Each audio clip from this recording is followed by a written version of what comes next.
Smart saving plan తో మీ ఆత్మీయులకు ఉజ్వలమైన సురక్షితమైన జీవితం అందించండి. టాటా ఏఏతో ఇది సాధ్యం.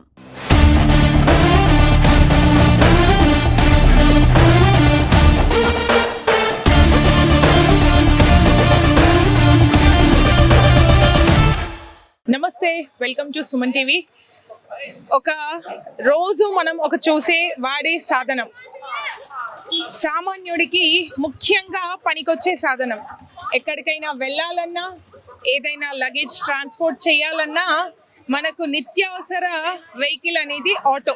మనకు అందుబాటులో మన సొంత వెహికల్స్ ఉన్నా లేకపోయినా ఒక సామాన్యుని వాహనం ఆటో. బస్ స్టాండ్కి వెళ్ళాలన్నా, రైల్వే స్టేషన్ వెళ్ళాలన్నా, ఒక చోటు నుంచి ఇంకో చోటికి ఎక్కడ ఏది అవసరమైన ఆటో అనేది చాలా ముఖ్యమైన సాధనం. మనకి ఆటో ఇంట్రడక్షన్ ఎలా జరిగింది ఇండియాకి అనేది నేను మీకు ఇప్పుడు చెప్తాను. అయితే 1948 వరల్డ్ వార్ తర్వాత ఇటలీ ఎకానమీ చాలా పడిపోయింది. ఆ సమయంలో వాళ్ళు ట్రాన్స్పోర్టేషన్కి, వ్యాపారాలు, చిన్న చిన్న వ్యాపారాలు చేసుకోవడానికి చాలా ఇబ్బందికరంగా మారింది. అయితే ఫైనాన్షియల్గా తక్కువ బడ్జెట్లో మనం ట్రాన్స్పోర్టేషన్ని చేసుకోవాలి అనే ఉద్దేశంతో మనకి స్కూటర్ తెలుసు కదా, వెస్పా స్కూటర్. ఆ స్కూటర్కి మోడిఫై చేసి వెనకాల స్కూటర్కి కార్గో ప్లాట్ఫామ్ని అటాచ్ చేసి దానికి 2 వీల్స్ని అటాచ్ చేసి ఒక ట్రాన్స్పోర్ట్ మిషన్గా వాడారు. ఇటలీ కంపెనీ దీన్ని పియాజియో యాప్గా మార్కెట్లోకి వదిలింది. దాన్ని చూసిన నారాయణ్ కృష్ణ అనే ఒక ఇండస్ట్రియలిస్ట్ దాన్ని ఇండియాకి తీసుకురావడం జరిగింది. అయితే దానికి మనకు సామాన్య మానవుడు ఒక ప్రాంతం నుంచి ఇంకో ప్రాంతానికి, ఒక చోటు నుంచి ఇంకో చోటుకి ప్రయాణం చేయడానికి కన్వీనియంట్ గా దానికి రూఫ్ ని అరేంజ్ చేసి దాన్ని మనకు ఆటో రిక్షాగా పరిచయం చేశారు. జీవనాధారం మీద 9 సంవత్సరాల నుంచి ఇప్పటి వరకు ఎట్లా ఉంది నీ ప్రయాణం? ఎప్పటి లెక్కనే ఉంది, అంతే అంతే. ఎక్కువ ఏమి ఎక్కువ లేదు, తక్కువ లేదు. వేరే ఉపాధి లేదు కదా మేడం, అట్లా ఇది ఆటోనే ఉపాధి చేస్తాం. ఫ్రీ బస్ చాలా అంటే చాలా చెప్పరానంత ఘోరం. ఫ్రీ బస్ బస్సులు ఒక ఊరి నుంచి ఒక ఊరికి వెళ్తాయి, మరి మీరు నడిపేది లోకలే కదా, మీకు ఎందుకు బాధ అవుతుంది? లోకలే కానీ ముందు దూరం ఉంటే ఒక 10 రూపాయలు ఎక్కువ అడిగినా కానీ ఇస్తుండ్రు. ఇప్పుడు అట్లా కాదు, ఇచ్చే 10 రూపాయలు కూడా తక్కువనే అడుగుతున్నారు. మాకు కూడా ఎట్లా వెళ్ళాలి జీవనాధారం? నా జీవన 20 రూపాయలు అనేది ఇచ్చే వాళ్ళు కూడా 10 రూపాయలే అంటున్నారు ఫ్రీ బస్ చేయబట్టి. ఈ ఫ్రీ బస్ మరి ఘోరం. జనాలకు ఆటో వాళ్ళకు ఉపాధి కడుపు కొట్టినట్లు. అంతే అంటారా? 100% మేడం. ఆటో డ్రైవర్లకు చాలా బాగుంది కానీ చెప్పుకోలేదు, అంతే. ఉన్నది నడిపియడమే మేడం. ఇదే ఆటో నేను 9 సంవత్సరాలు నడిపి ఇంతే ఉంది. ఏమి హైలే పెద్ద వేరేలే చిన్న వేరేలే ఒకటే రేంజ్ లో ఉన్నా. చిన్న చిన్న రిపేర్లు ఉంటాయి మేడం. ఒక 500 వస్తుంది, 800 వస్తుంది. ఏదైనా ప్రాబ్లం అయిందనుకో పెద్దది అవుతాయి. మళ్ళా చేసిన పొద్దున్నాక తింపిన 800 రూపాయలు కూడా. ఏదైనా ప్రాబ్లం వచ్చిందనుకో రిపేర్కి పెట్టబడుతుంది. ఇంటికి ఖాళీ చేతులతో 700 వస్తుంది. ముందు వస్తుంది, ఇప్పుడు అట్లా అంతగా లేదు. ఫ్రీ బస్ చేయబట్టి ఇంకా ఘోరం.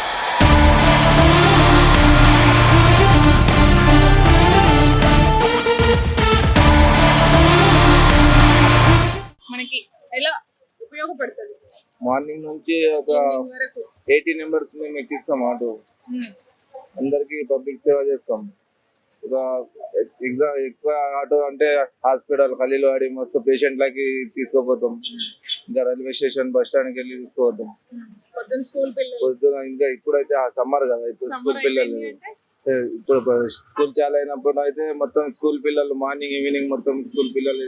ఆటో అనగానే మనకి మస్తు సినిమాలు ఉంటాయి, ఆటో బేస్డ్ ఇది ఉంటది.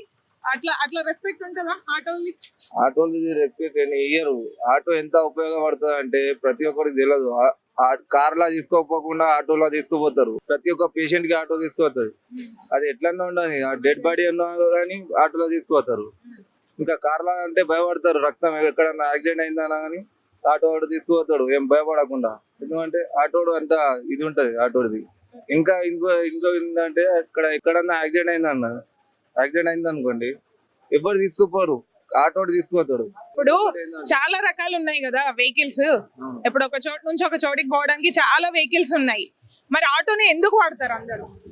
ఆటోనే తక్కువ రేటు తీసుకుంటాడు. ఇంకొకటి ఏంటంటే ఆటో నాకు ఇప్పుడైతే రేవంత్ రెడ్డి ఇప్పుడు బస్ ఫ్రీ చేసిండు. ఇప్పుడు లగేజ్ తీసుకుపోతేనే ఆటోలకు పైసలు వస్తాయి. అందుకే కాబట్టి ఆటో అయినా ఏదంటే అది తీసుకుపోతుండే. ఇప్పుడు ప్రస్తుతం రేవంత్ రెడ్డి ఫ్రీ చేసిండు కదా, ఆటో లగేజ్ ఉన్నా ఏమున్నా అది తీసుకొని కారబాడి చేసుకుంటారు. ఇక పిల్లలకు పోషించడానికి ఇక ఏం చేద్దాం, పైసలు కావాలా, ఇల్లు నడవాలంటే మనం ఏమన్నా తీసుకో. ఆటో అయినా ఇక ఏది అయినా నడుస్తుంది, ఎట్లా నడిపించుకుంటుండే. ఇక మన దగ్గర ఎన్ని ఆటోలు ఉన్నాయి మొత్తం ఆల్మోస్ట్? మన దగ్గర ఇక్కడ నిజామాబాద్ లో అయితే 10 లక్షల ఆటోలు నడుస్తాయి డైలీ. అంటే ఇండైరెక్ట్ గా 10 లక్షల కుటుంబాలు ఈ ఆటో మీద రన్ అవుతున్నాయి. అది ఒక మన నిజామాబాద్ లోనే. మరి ఇట్లా రాష్ట్రం మొత్తం మీద ఎన్ని వేల లక్షల ఆటోలు ఉన్నాయి, దాని మీద సంబంధించి దాని మీద డిపెండ్ అయ్యి ఎన్ని కుటుంబాలు రన్ అవుతున్నాయి, వాళ్ళతో ఎంతమంది ఆధారాన్ని పొందుతున్నారు, అట్లాగే ఎంతమంది సర్వీస్ ని పొందుతున్నారు. ఆటో అనేది ఒక ప్రధాన సాధనం. పొద్దున్న లేచి నుంచి పిల్లల్ని స్కూల్ తీసుకెళ్లడం మొదలు పెడితే ఆటోలో పాలు, కూరగాయలు, మనుషుల్ని, అంటే చాలా రకాలుగా ప్యాసింజర్ ఆటో అయినప్పటికీ చాలా రకాల రవాణా సాధనాలుగా దీన్ని వాడతారు. లేబర్ ని తీసుకెళ్తారు. ఎక్కడైనా అవసరం ఉంది అని అంటే మేము ముందు వెనక ఆలోచించకుండా పేషెంట్లనైనా యాక్సిడెంట్ కేసులనైనా తీసుకెళ్లడానికి మేము రెడీగా ఉంటాము అని చెప్తున్నారు. మీకు అనుకున్నట్టుగా మీకు రోజు గడవడానికి దొరుకుతుందా? ఇంతకు ముందు దొరుకుతుండే మేడం. ఇప్పుడు ఏమైందంటే ఆటో డ్రైవర్లు ఎంత దొరికినా అంతే మనకు సరిపోతుంది అన్నట్టు ఎవరంటే వాళ్ళు తీసుకుని పోతారు. మనం 20 రూపాయలు లోకల్ ఛార్జ్ ఉంది నిజామాబాద్ లో. వేరే ఆటో అయినా ఏం చేస్తుంటా, నేను 10 రూపాయలు తీసుకుంటా మేడం, 10 రూపాయలు తీసుకుంటా మేడం, మీరు 5 ఉన్నారు కదా 50 రూపాయలు ఇచ్చేయండి అనుకుంటా తీసుకోవచ్చు. ఎందుకంటే ఇంతకు ముందు నడుస్తుండే టీఆర్ఎస్ గవర్నమెంట్ ఉన్నప్పుడు 20 రూపాయలు ఇస్తుండే. ఇప్పుడు రేవంత్ రెడ్డి ఫ్రీ చేసిండు. అప్పటి నుంచి ఏమైంది, లేడీస్ మొత్తం బస్ లో పోతారు. జెంట్స్ ఏమో 5 ఉంటే 50 ఇస్తాం. జెంట్స్ లేడీస్ అనేది పక్కన పెడితే ఆటో ఎప్పుడైనా వాడేది లోకల్ కి మన నిజామాబాద్ లో బస్సులు లేవుగా. ఎందుకు లేదు మేడం, ముబారక్ నగర్ పోతే అక్కడికి వెళ్ళి మలుపుకొని వస్తే మొత్తం గంగాస్థాన్ స్కూల్ దగ్గర మొత్తం లేడీసే ఉంటారు. అక్కడ వచ్చేది లేడీసే మొత్తం. బాయ్స్ దగ్గర అయితే మొత్తం బైక్స్ ఉంటాయి. లేడీస్ ఎక్కువ అంటే నలుగురికి మేము 30 రూపాయలు ఇస్తాం, 40 రూపాయలు ఇస్తాం అంటే ఏడికెళ్ళి లాభం వస్తాయి చెప్పు. అంటే ఒక్కరు ఉన్నప్పుడు 20 రూపాయలు చొప్పున సరే, మరి ఇప్పుడు 4-5 కలిసి వచ్చినప్పుడు అది సవారీ అవుతుంది కదా. సవారీ 50-60 మాట్లాడుకునే పోతారు కదా. కరెక్టే మేడం, మీరు చెప్పింది కరెక్టే. ఆటోలో 3-4 ఎక్కకపోతే దాంట్లో లాభం 20 రూపాయలు డీజిల్ వెళ్తాయి. 100 రూపీస్ లీటర్ డీజిల్ అయిపోయింది. తీసుకోపోతే 20 తీసుకుంటారు. ఇప్పుడు అదే 5 కిలో, పెద్దలు పిల్లలు కలిపి 5 కిలో, 5 అంటే 100 రూపాయలు ఇవ్వాల్సి వస్తుంది. 100 రూపాయలు ఇస్తలేరు వాళ్ళు. మీరు లోకల్ కి 100 రూపాయలు ఇవ్వాలంటే 100 రూపాయలు ఇస్తలేరు మేడం వాళ్ళు. 40-50 రూపీస్ ఎక్కువ ఇస్తలేరు. ఇంకొకటి ఇప్పుడు ఏమైందంటే, ఇప్పుడు ఆటో నడుస్తుండే, ఇప్పుడు ర్యాపిడో, ఓలా అనుకుంటా అది కూడా నష్టం చేసేసింది మొత్తం. ఆటో డ్రైవర్ ర్యాపిడోలా మొత్తం ఇంటికి వెళ్ళి తీసుకొస్తే ఒక ప్యాసింజర్ కి 40 రూపీస్ బస్ స్టాండ్. ఇక్కడికి వెళ్ళి ఎంటీ పోవాలా ఇంటి దాకా. ఇంటికి వెళ్ళిపోయి ఆమెకి పికప్ చేసుకుని మళ్ళీ బస్ స్టాండ్ దించాలా. 40 రూపీస్ లో ఏం లాభం వస్తాయి చెప్పండి. మొత్తం ఆటో వాళ్ళే మొత్తం. ఎక్కడికి వెళ్ళన్నా నష్టం ఆటో వాళ్ళది. ఇప్పుడు ఎక్కడన్నా యాక్సిడెంట్ బైక్ కూడా ఆటోకి తెచ్చి గుద్దుతే పబ్లిక్ ఏమంటారు, ఆటోడే తప్పు. ప్రతి ఒక్క పని ఆటోడు చేసిన పని, ప్రతి ఒక్క ఆటోడు చేసిన పని అంతా ఎవరు చేయడు, బైక్ కూడా చేయడు. ఎవరు ఏమంటారు, ఆటోడు మంచిగా తీసుకుపోయినా కానీ ప్రతి ముంగడికి వెళ్ళి బైక్ కూడా గుద్దినా ఆటోడిదే తప్పు అంటారు. చేసేది ప్రతి ఒక్క ఆటో డ్రైవర్ది మంచితనం కనిపించదు. తన ఆవేదన అయితే వ్యక్తం చేస్తున్నాడు. అఫ్ కోర్స్, ఎందుకంటే మీరు దూసుకుపోయే పద్ధతితోని కూడా అట్లాంటి మాట వస్తుందేమో మరి మీకు. ఇంకొకటి ఏంటంటే, కరోనా టైంలో మీరు చూసిరో చూడలేరు, మేమైతే తీసుకుపోయినాం పేషెంట్లకు. అయ్యతోని కొడుకు రాలేడు, కొడుకుతో అమ్మ రాలేదు. అటువంటి మా కరోనా పేషెంట్లకు కూడా మేము తీసుకుపోయినాం. ప్రతి ఒక్క హాస్పిటల్కి వెళ్ళి మీరు రారా సార్ అంటే, లేదు మేము కావాలి. వాళ్ళు ఏం చెప్తారు, అబద్ధం. మాకు మేము ఫ్రూట్ తీసుకొని వస్తున్నాం, మీరు నడండి ఆటోలో, మా బాబు ఉన్నాడు కదా మీరు తీసుకుపోయినా అంటూ అట్లా. కానీ మేము కరోనాకి భయపడలే, దేనికి భయపడలే ఆటో డ్రైవర్. అంటే ఏ రకాలైన భయం లేకుండా మీరు సర్వీస్ ఇస్తున్నప్పటికీ సరైన అర్థం చేసుకుంటలేరు పబ్లిక్ అంటారు. అంతేనా? అంతే. అంతే. సో అంటే ఆటో అనగానే మనకి మన ఇంట్లో వాహనం లాగా మనం ఫీల్ అవుతాం. సామాన్యుడు ఖచ్చితంగా మన ఇంట్లో వాహనంగానే ఫీల్ అవుతాడు. ఆటో అనగానే మనకి నలుగురు పలుకుతారు. ఎందుకు అంటే దానికి ఉన్న రెస్పెక్ట్ అట్లాంటిది. బట్ ఇక్కడ ఆటో డ్రైవర్ అన్న తన బాధనైతే వ్యక్తం చేస్తుండో, మేము ఎంత మంచిగా చేసినా మమ్మల్ని అర్థం చేసుకోరు అని. సో మనం పబ్లిక్ ని అడిగి తెలుసుకుందాం అసలు వాళ్ళు ఏమంటారో. ఆటోని మనం ఎట్లా వాడుకుంటున్నాం? ఆటో వల్ల మనకి ఎలాంటి ఉపయోగాలు సదుపాయాలు ఉన్నాయి? బస్సులు లేని టైంలో మనకు అవసరం ఉంటాయి. ఇక్కడ పల్లెటూరులో కానీ సిటీలో వెళ్ళడానికి వెహికల్ మనకు దగ్గర వెహికల్ ఉంటాయి అనుకోండి, కార్లు ఉండవు, అప్పుడు ఉపయోగపడతాయి ఆటోలు మనకు. అవునా? మీరు చెప్పండి. ఆటో వల్ల చాలా ఉపయోగం ఉంటుంది. ఎందుకంటే మనకి చిన్న పని పడితే ఫోన్ చేయగానే ఆటో ఇంటికి వస్తుంది. కారు అందరం చెప్పలేము, ఆటో చాలా మంచిది.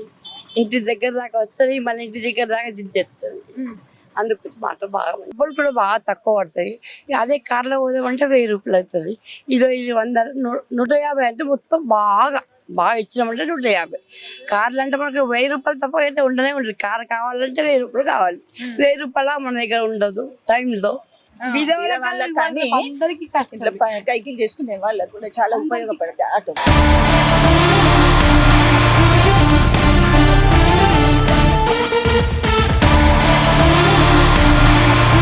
मैडम कैसे आए? ऑटो से? ऑटो से आए। हाँ, तो ऑटो के बारे में बोलिए, कैसा इसका उपयोग कैसा है हमारे लिए?